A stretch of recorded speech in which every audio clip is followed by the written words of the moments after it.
The night air was thick with summer heat as Maya Johnson clipped her helmet strap tight, her fingers trembling slightly. Not from fear, but from anticipation. She'd been cycling through the streets of Annapolis for 3 years now, leading her predominantly black cycling club on their weekly night rides. Never in her wildest dreams did she imagine that tonight, everything would change. Wait, let me get this straight. You're probably thinking, a black woman on a bicycle? That's what this story is about? Yes, but it's so much more than that. This isn't just another story about racism. This is the story of how one woman's ordinary Thursday evening transformed into an extraordinary testament to human resilience, community power, and the kind of justice that makes oppressors regret their actions, deeply, publicly, and permanently. Maya Johnson wasn't looking for trouble that night. The 34-year-old mother of 2, physical therapist and cycling enthusiast, was simply doing what she loved, leading her Pushin' Pedals cycling club through the historic Maryland capital. She'd founded the club to create safe spaces for black cyclists, in a sport that had never truly welcomed them. What happened next would test everything she believed about humanity, justice, and her own strength, because sometimes, the most powerful stories begin with the simplest acts. A woman, a bicycle, a dream of community, and one fateful moment when racists thought they'd found an easy target. They had no idea who they were messing with. Maya grew up in East Baltimore, where cycling wasn't exactly a popular pastime. The cracked sidewalks, busy streets, and lack of bike lanes made it more of a necessity than a hobby for most families. But Maya's father, a postal worker who rode his bike to work every day for 20 years, instilled in her a different perspective. "My baby girl," he'd say, adjusting her tiny helmet when she was just 7 years old. "This bike right here, it's freedom. Nobody can tell you where you can and can't go when you've got 2 wheels and determination." Those words stuck with Maya through years of watching her neighborhood struggle with the same systemic issues plaguing black communities across America: underfunded schools, over-policing, environmental racism, and economic disinvestment. She'd seen how quickly dreams could be crushed under the weight of poverty and prejudice. But she'd also seen something else: the way her father returned home each evening, tired but undefeated, his bicycle carrying him through another day of dignity and purpose. After earning her degree in physical therapy from Morgan State University, Maya understood the health crisis facing black women her age. The statistics were staggering. Black women were 3 times more likely to die from pregnancy-related causes, more likely to suffer from heart disease, diabetes, and hypertension. Exercise wasn't just about looking good. It was about survival. "Cycling saved my life," Maya often told her patients, many of whom were black women dealing with chronic pain, obesity, and the stress of carrying their communities on their backs. "But when I looked around at cycling groups, I saw maybe 1 or 2 faces that looked like mine." The cycling world had a racism problem, and everyone knew it. The expensive gear, the exclusive clubs, the assumption that black people didn't belong on expensive bicycles, it all created an environment where Maya felt like an outsider in her own city. Local bike shops rarely carried products marketed to black cyclists. Group rides felt like entering hostile territory. Even the simple act of wearing athletic gear seemed to invite suspicion. So Maya did what she'd always done when faced with barriers. She created her own path. Pushin' Pedals started with just Maya and her cousin, Tasha, in 2021, riding through Patterson Park on Saturday mornings. Word spread quickly. Within 6 months, they had 20 regular members. By 2024, the club boasted over 70 riders, predominantly black, majority women, ranging from teenagers to grandmothers. They rode through neighborhoods where cycling had never been welcomed, creating visibility and claiming space. "We're not just riding bikes," Maya explained to anyone who asked. "We're rewriting narratives. We're showing our community that we deserve to occupy every space, that our health matters, that our joy matters."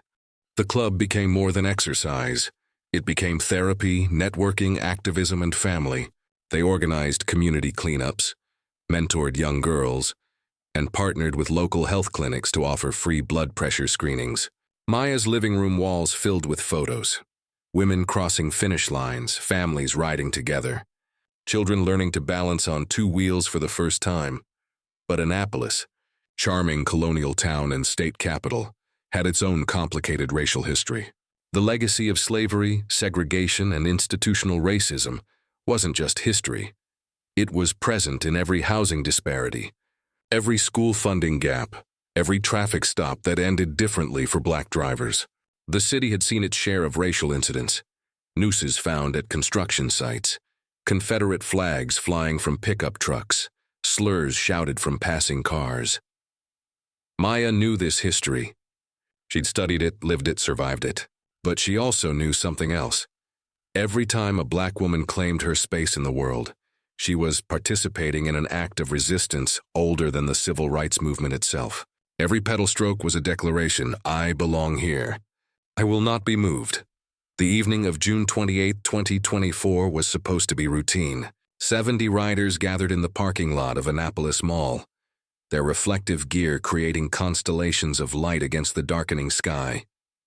Maya led them through their usual route, down West Street, past the Naval Academy, across the bridge where the Severn River glittered beneath them.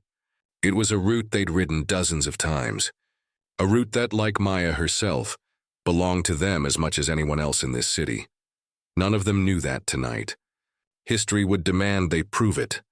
The trouble started at the red light. Maya was leading the pack, her bright yellow jersey marking her as the ride leader. They'd just crossed the Naval Academy bridge, the city lights twinkling across the water like scattered diamonds. It was one of those perfect Maryland summer evenings, warm enough that you didn't need a jacket, cool enough that the exercise felt refreshing rather than oppressive. Looking good, ladies. Maya called back to the group, her voice carrying over the sound of spinning gears and conversation. Let's keep it tight through the intersection. That's when the black sedan pulled up alongside them. At first, Maya didn't think anything of it. Annapolis was a small city, but it was still a city. Cars passed cyclists all the time. Sometimes drivers were impatient. Sometimes they were friendly. Sometimes they barely seemed to notice the bikes sharing their road. This felt different from the start. The passenger window was down, and Maya could hear voices, angry, loud, slurred in the way that suggested either alcohol or hatred, maybe both. She caught fragments. Roads. Blocking. Something that might have been a question but sounded like an accusation. Then she heard it, clear as church bells on Sunday morning, cutting through the night air like a blade. The N-word. Time did that funny thing it does in moments of crisis, simultaneously stretching and compressing. Maya's brain registered the word, processed its implications, calculated risks, considered responses, all in the span of a heartbeat. She'd heard it before, of course. Every black person in America has, but hearing it while leading a group ride, responsible for 70 people who trusted her to keep them safe. It different. Just keep riding, she called to her group, keeping her voice steady through force of will. Don't engage. We're almost to the turnaround point. The light changed. Maya signaled, prepared to lead her group forward. That's when the rocks started flying. The first one missed her by inches, close enough that she felt the air displacement. The second struck Marcus, a 19-year-old college student riding 3 bikes behind her, square in the shoulder. The impact knocked him sideways. His bike wobbled, then crashed with a sickening metallic crunch onto the asphalt. Marcus. Maya's training kicked in. She was already dismounting, running back to where he lay sprawled on the ground. Everyone off your bikes. Form a circle now. But the sedan wasn't done. It had stopped in the middle of the intersection, hazard lights flashing like some perverted warning signal. The doors were opening, and Maya's heart sank as she counted. 3, 4, 5 figures emerging. Not just drunk idiots in a car. This was organized, planned, a hunting party. Bear spray. Someone screamed, a woman's voice high with panic. They've got... The chemical cloud hit them like a wall. One moment Maya was kneeling beside Marcus, checking his injuries, trying to assess whether he'd broken anything. The next, her eyes were on fire, her throat closing, her lungs seizing as if she'd inhaled liquid agony. Through the chaos, through the screaming, the sound of bikes crashing to the ground, the shouts of panic and pain, Maya focused on one thing, getting her people safe. She couldn't see more than fuzzy shapes through the tears streaming down her face. couldn't breathe without triggering another wave of coughing. But she could still think, still lead. Water. Get water on your faces. Don't rub your eyes. Move to the sidewalk, single file. She felt hands on her arms, strong, familiar hands. Tasha, her cousin, guiding her away from the intersection. More hands helping Marcus to his feet. The group was rallying, responding to her commands even through their pain. Months of training together, building trust, creating community. It was paying off in this moment when everything went to hell. In the grass. Get to the grass. Maya's voice was hoarse from the spray, but she kept shouting. Use your water bottles. Flush your eyes. The attackers were laughing. Actually laughing. Maya could hear them through her damaged hearing. The sound of people enjoying themselves, having a good time. Hunting season was open and they'd found their prey. That's what you get. One of them called out. That's what happens when you people think you can just... Maya didn't catch the rest because she was too busy helping Keisha, a 45-year-old mother of 3 who'd taken the spray directly to her face. Keisha's eyes were swollen shut, her breathing labored. This wasn't just assault. This was chemical warfare. Domestic terrorism. A hate crime in progress. Someone call 911. Maya shouted, though she suspected it was already too late. The sedan was pulling away, its occupants having delivered their message. The attack had lasted maybe 3 minutes, long enough to change everything. As the adrenaline began to recede, replaced by the burning reality of chemical burns and bruised bodies, Maya felt something crystallize inside her chest. Not fear, anger, not despair, determination. This wasn't just about her anymore, or even about the 70 people scattered across the intersection. This was about every black person who'd ever been told they didn't belong. Every woman who'd been made to feel unsafe in her own city. Every cyclist who'd been threatened, harassed, or assaulted simply for trying to enjoy a public space. The police would come eventually. Reports would be filed, statements taken. But Maya already knew what the official response would be. Isolated incident. Investigation ongoing. Can't prove it was racially motivated. She also knew something the attackers didn't understand. Something they'd never see coming. They'd just declared war on the wrong woman. The emergency room at Anne Arundel Medical Center was chaos in slow motion. Maya sat on a plastic chair, her eyes still burning despite the medical-grade irrigation, watching her cycling family get processed like victims of a disaster, which she supposed they were. Just not the kind that usually made the news. Ma'am, I need you to focus. The young resident shone a light into Maya's eyes, checking for corneal damage. How many fingers am I holding up? 2. Look, I need to make sure everyone's being taken care of. Marcus, the young man who got hit with the rock, has he been seen yet? And Keisha, she took the spray directly. Ma'am, we need to focus on you right now. The doctor's voice was kind but firm. You've got chemical burns on your corneas. Nothing permanent, but you're going to need to rest those eyes for a few days. Rest. As if Maya could rest when her community was under attack.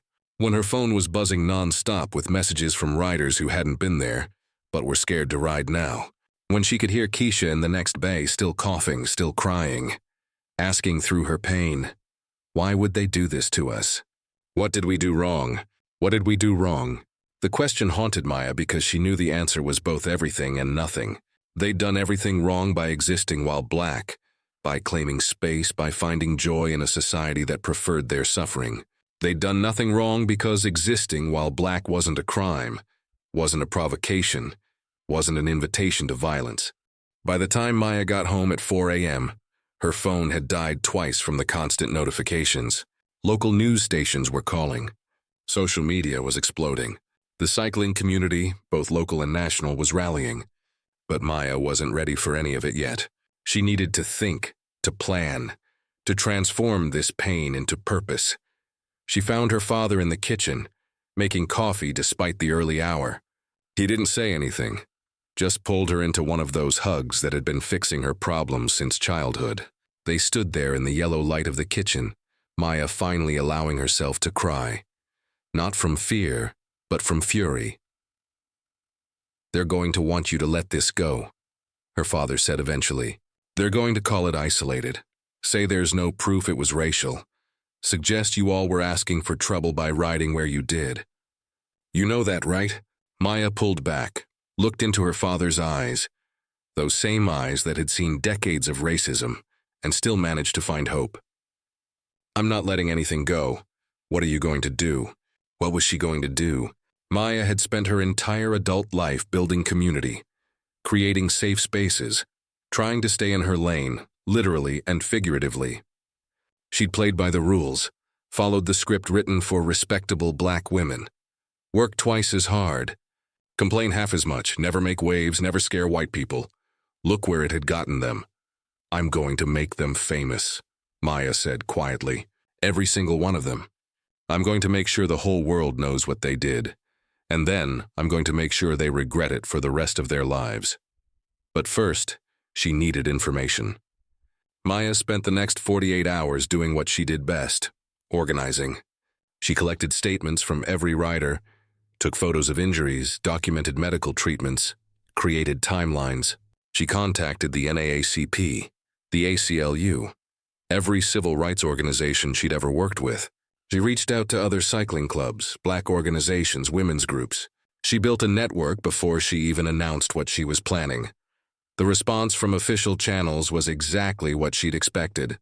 The Annapolis Police Department assigned a detective who seemed more interested in whether the cyclists had proper reflectors than in identifying the attackers. The mayor's office issued a generic statement about valuing all residents. Local news coverage focused on the alleged nature of the incident, carefully avoiding any mention of the racial slurs witnesses had heard. "They're going to bury this," Tasha warned her during one of their late-night planning sessions. "You know they are. Black folks get attacked, and suddenly everyone's got amnesia about how to investigate hate crimes." Maya knew Tasha was right. She'd seen it happen too many times. But she also knew something else. The old playbook didn't work anymore. Social media had changed everything. Community organizing had changed everything. Black women like her weren't content to suffer in silence while their attackers walked free. "We're going to make them see us," Maya told her cousin. "Really see us? And then we're going to make them wish they'd chosen different victims." The first step was the hardest, going public. Maya had never sought attention for herself, preferring to work behind the scenes. But she understood that movements needed faces, and hers was about to become very familiar to a lot of people. She posted the video on Instagram at 2 p.m. on a Tuesday, not the video of the attack itself. The police had confiscated all the footage as evidence, but a simple selfie taken in her living room. Her eyes were still swollen, the chemical burns visible on her face. She looked exhausted and angry, and completely unapologetic about both. "This is what a hate crime looks like," the caption read. 70 black cyclists exercising in our own city. Attacked with rocks and bear spray. Called racial slurs while we lay on the ground choking. The Annapolis Police Department says they're investigating. 3 days later, no arrests. No suspects identified. No hate crime charges filed. But here's what they don't understand. We're not victims. We're witnesses. We're testifying, and we're not going anywhere.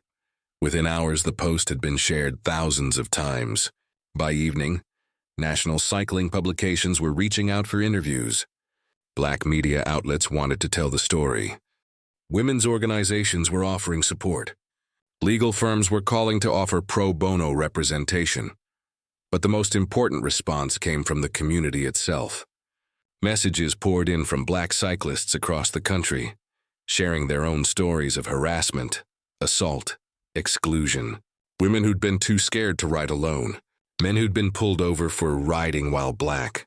Parents who'd discouraged their children from cycling because of the risks. Maya had tapped into something bigger than one incident. Bigger than one city. She'd found a vein of pain and resistance that ran through the entire cycling community. Through Black America. Through every space where people like her had been made to feel unwelcome. The attackers had wanted to send a message. You don't belong here. Instead, they'd started a movement. 3 weeks after the attack, Maya stood in front of City Hall wearing her yellow Push and Pedals jersey like armor. Behind her, nearly 400 cyclists filled the plaza. Black, white, Latino, Asian. Every age and background imaginable. News cameras rolled. Reporters waited. The mayor shifted uncomfortably at the podium. This was Maya's moment, and she wasn't wasting it. I'm not here to tell you what happened to us, Maya began, her voice carrying without amplification across the silent crowd. You already know. You saw the pictures. You read the reports. You heard the 911 calls that the police department somehow lost. You know that 70 black people were attacked in your city for the crime of existing, while black and enjoying bicycles. She paused, letting the words hang in the air. The mayor wouldn't meet her eyes. Good. Let him feel uncomfortable. Let them all feel uncomfortable. Comfort was what allowed this to happen in the first place. But I'm not here to talk about the past. I'm here to talk about the future. Our future. Because something happened to me in that intersection 3 weeks ago. Something that changed everything. Maya pulled out her phone, held it up for the cameras to see. This is a petition. 47,000 signatures in 3 weeks. From 47,000 people who are tired of living in a city where hate crimes get investigated slower than parking tickets. From 47,000 people who want to know why it took public pressure for the police department to even admit this was a hate crime. From 47,000 people who are asking the same question I am. What would have happened if we weren't organized? If we didn't have lawyers? If we didn't have social media? The crowd erupted, not just cheers, but the sound of people who'd been waiting their whole lives for someone to say what they were all thinking. 47,000 people, Maya continued, who want to know why 3 weeks later, we still don't have arrests, we still don't have names, we still don't have justice. But this was where Maya's real plan began. This was where she stopped being a victim and started being a force of nature. So here's what's going to happen, she announced. We're going to ride tonight, tomorrow, next week, next month. We're going to ride the exact same route those cowards attacked us on. And we're going to keep riding it until every single person in this city understands that we belong here, that this is our home, that we will not be intimidated, we will not be silenced, we will not be moved. The mayor stepped forward then, clearly uncomfortable with where this was heading. Ms. Johnson, we appreciate your passion, but I think we all need to let the legal process work. The legal process. Maya's laugh was sharp, humorless. You mean the process where it took you 2 weeks to even meet with us? The process where your police department initially classified this as disorderly conduct? The process where, if we hadn't gone public, this would have been buried in a file somewhere. She turned back to the crowd. Here's what the legal process looks like. It looks like community. It looks like solidarity. It looks like 400 people showing up to say, enough is enough. It looks like cyclists across this country refusing to accept that we have to choose between our safety and our freedom. Then Maya delivered her knockout punch, the announcement that would change everything. Effective immediately, Push and Pedals is launching the Freedom Ride initiative. We're partnering with cycling organizations across Maryland to provide free safety training, legal education, and community organizing workshops for black cyclists. We're establishing a legal defense fund for any cyclist who experiences racial harassment or violence. And we're conducting the first comprehensive study of racial bias in cycling enforcement and safety. The implications were clear. Maya wasn't just fighting for justice for one incident. She was building infrastructure to fight systemic racism in cycling nationwide. To the people who attacked us, Maya continued, her voice dropping to almost conversational level, I want to say thank you, really, because you thought you were teaching us a lesson about staying in our place. Instead, you taught us something about power. You taught 70 people what it feels like to be targeted for who we are. And you taught us that we're not alone. She gestured to the crowd. See, you attacked a cycling club. But what you didn't understand is that we were never just a cycling club. We were always a family. We were always a movement. We were always going to fight back. You just accelerated the timeline. The applause started slowly, building until it became a roar. Maya could see the mayor's face, see the moment he realized this wasn't going away. This black woman in a cycling jersey wasn't asking for permission anymore. She was demanding accountability, and she had the community behind her to make it happen. But Maya saved her most powerful revelation for last. One more thing, she said, waiting for the crowd to quiet. We know who you are. The silence that followed was absolute. Even the mayor stopped shuffling. We've identified 3 of the 5 people who attacked us. We have names. We have addresses. We have social media posts that connect them to white supremacist groups. We've provided this information to the FBI, since the local investigation seems to be moving at the speed of molasses. And we're prepared to release this information publicly if arrests aren't made within 72 hours. It was a gamble. Maya knew that. But she'd learned something crucial in the past 3 weeks. Playing by the rules only worked if everyone else was playing too. The police weren't playing fair. The city wasn't playing fair. So she was changing the game. To the media, Maya concluded, I want to be very clear about something. This isn't just about cycling. This isn't just about safety. This is about every black person who's ever been told they don't belong somewhere. This is about every woman who's been made to feel unsafe in her own city. This is about every person who's been attacked for existing while black, while brown, while different. She stepped back from the podium, but she wasn't done. Not by a long shot. We ride at 7. Same route, same intersection. And we're going to keep riding until justice rolls down like water and righteousness, like a mighty stream. See you there.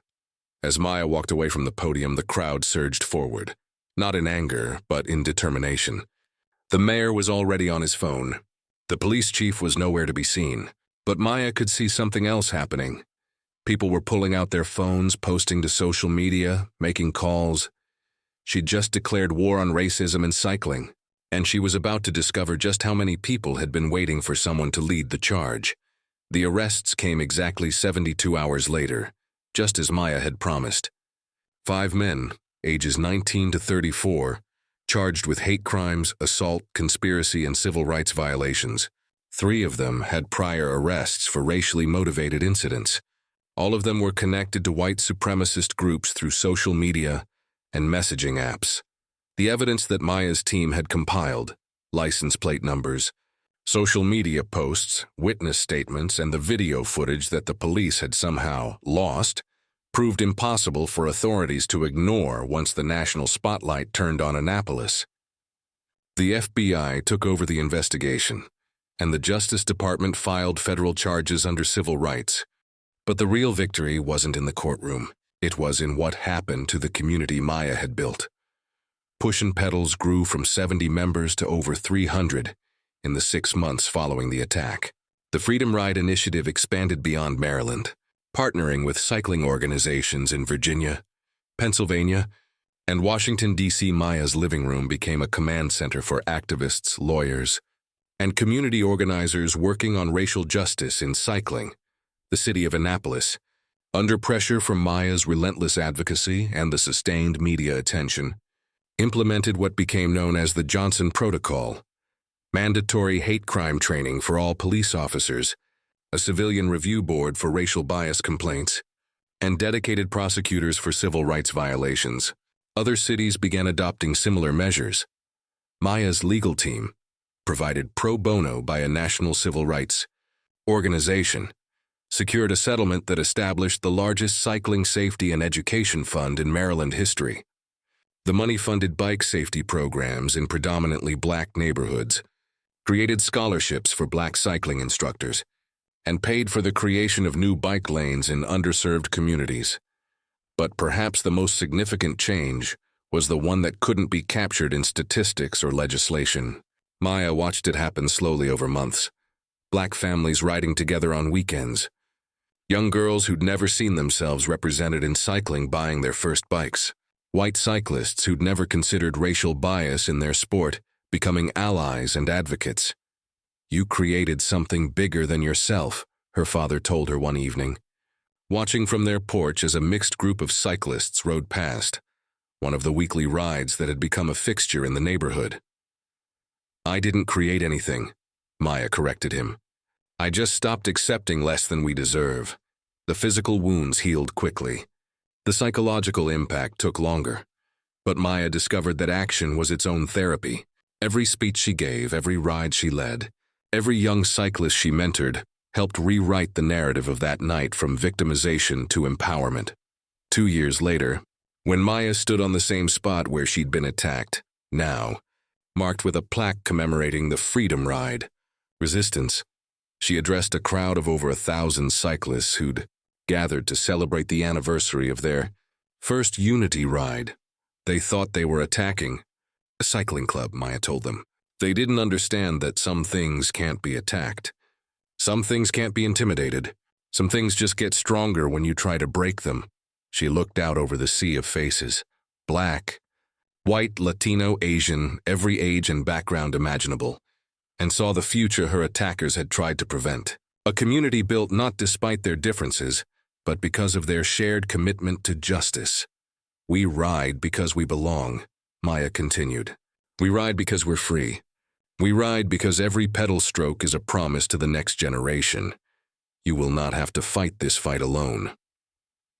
The applause that followed wasn't just celebration.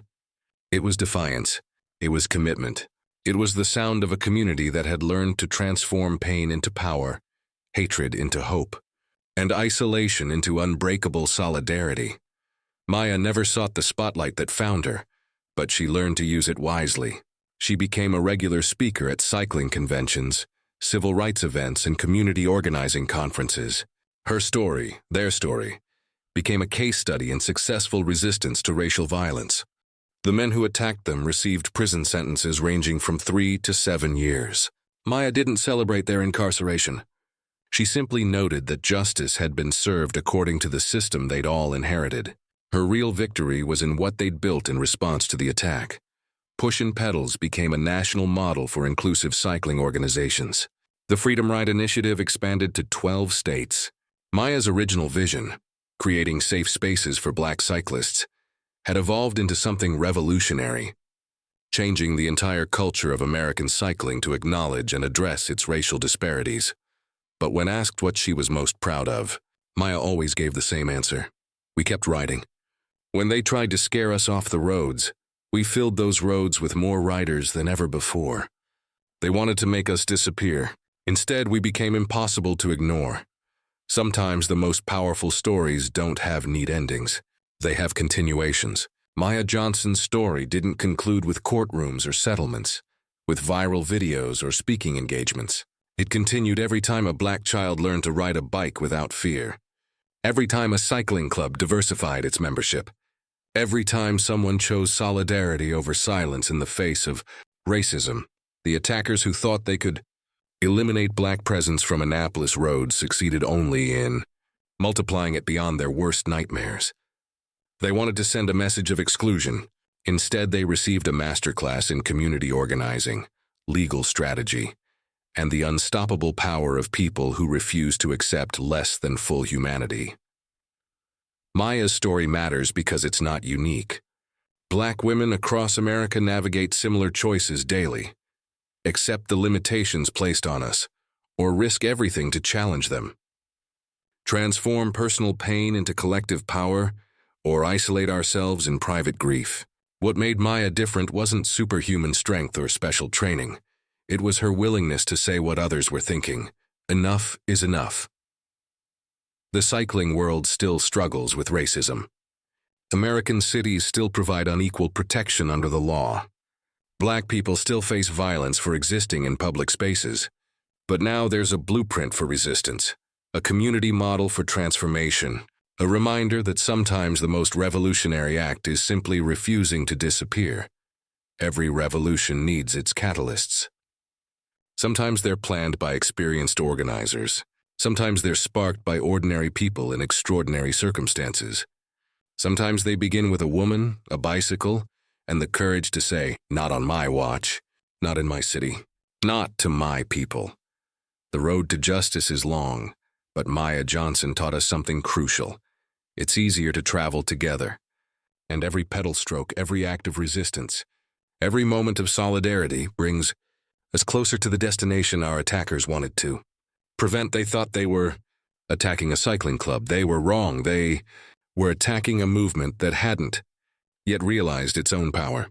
Now that movement knows exactly what it is, unstoppable.